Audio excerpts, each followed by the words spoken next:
Hi, இன்னைக்கு நம்ம என்ன பார்க்க போறோம்? ரொம்பவே கம்மியான பட்ஜெட் ஃப்ரெண்ட்லியான டைமண்ட் நெக்லஸ் தான் பார்க்க போறோம். வாங்க பார்க்கலாம். இப்போ நம்ம பார்க்குற இந்த நெக்லஸ் பார்த்தீங்கன்னா உங்களுக்கு ரொம்பவே பட்ஜெட் கம்மியான உள்ள டைமண்ட் நெக்லஸ் தாங்க. அதுவும் இல்லாமல் ஒரு அழகான எமரால்ட் ஸ்டோன் வச்சு பார்க்க ரொம்ப டிஃப்ரெண்ட்டாகவே இருக்குது. அடுத்து நம்ம பார்க்குற இந்த ஸ்டோன் நெக்லஸ் பார்த்தீங்கன்னா அழகாக ஒரு ரூபி ஸ்டோன் வச்சு ட்ரையாங்கல் ஷேப் டிசைன்ஸ் கொடுத்துருக்காங்க. அடுத்து நம்ம பார்க்குற இந்த டிசைன் பார்த்தீங்கன்னா ஃபுல் அண்ட் ஃபுல் ஒரு லீஃப் டிசைன் கொடுத்து கீழே வந்து பெண்டன்ட்ல அழகாக ஒரு ரூபி ஸ்டோன் வச்சு கொடுத்துருக்காங்க. இது மட்டும் இல்லைங்க, அக்ஷய திருதி ஆஃபர் இன்னுமே நம்ம ஷாப்பில் கண்டினியூ ஆகிட்டு இருக்கு. நீங்கள் எனி கோல்டு பர்ச்சேஸ் பண்ணாலும் அதுக்கு ஈக்குவல் வெயிட் சில்வர் கொடுக்குறோம்.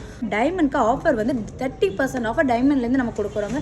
இந்த ஆஃபர் வந்து 26 வரைக்கும் இருக்குங்க. நீங்கள் இந்த ஆஃபரை மிஸ் பண்ணாமல் நம்ம ஷாப்பில் பர்ச்சேஸ் பண்ணிக்கலாம். இந்த மாதிரி பட்ஜெட் ஃப்ரெண்ட்லியான கலெக்ஷன்ஸ் வந்து நம்ம ஷாப்பில் ரொம்பவே அவைலபிளாக இருக்குங்க. அவங்களுக்கு full and full certified diamonds தாங்க. நம்ம கிட்ட இருக்கிற எனி டைமண்ட் ப்ராடக்ட் எல்லாமே நமக்கு EF colour BBS1 Belgium cut diamonds தாங்க. இந்த மாதிரி கலெக்ஷன்ஸ் பார்க்கணும்னு நினைச்சீங்கன்னா நம்ம பேஜை நீங்கள் ஃபாலோ பண்ணிக்கோங்க. உங்கள் மகாலட்சுமி கோல்டன் டைமண்ட் மர்ச்சன்ட்ஸ் திருவான்மையூரில் குறைந்த சேதாரத்தில் உண்மையான அனுபவம்.